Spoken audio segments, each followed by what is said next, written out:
to Edinburgh now, where the King and Queen are in Scotland for their annual Holyrood week. And this year is very special because the Scottish capital celebrates 900 years. His royal correspondent, Cameron Walker. Good morning, Cameron. Remind us, what is Holyrood week?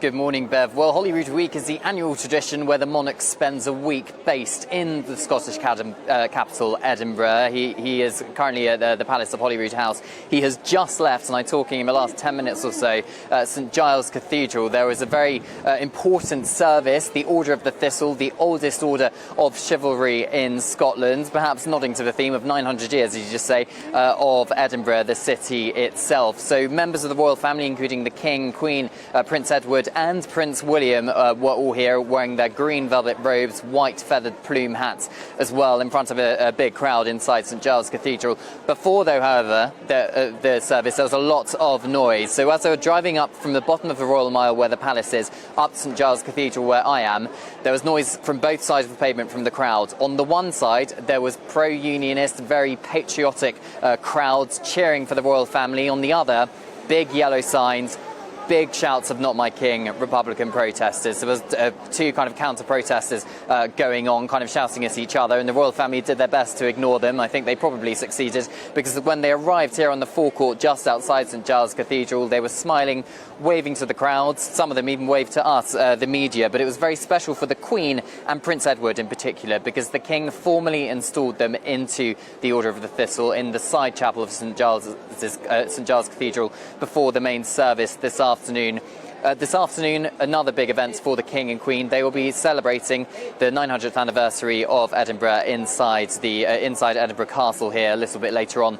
It's a very slimmed down Royal Week, though, Bev. Royal Week is usually, funnily enough, 1 week. But because of the general election, the King is having to leave Scotland early, come back to London, because, of course, on Friday at Buckingham Palace, he will be appointing somebody as Prime Minister, whoever that may be.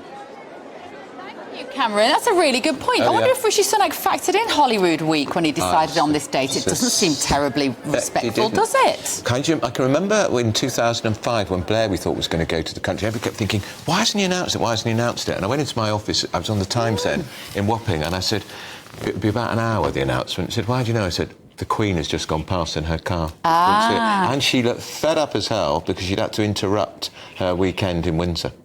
So isn't it funny that so King Charles is now interrupting his Holyrood week for the general election? Yeah, which will be seized on by Scots to say you're denuding us of our time with our monarch. Yeah, fascinating. He has to be in London, in Buckingham Palace, or it'll be Buckingham Palace, for Rishi Sunak to go and say ta-ra, and for Keir Starmer to say it's me.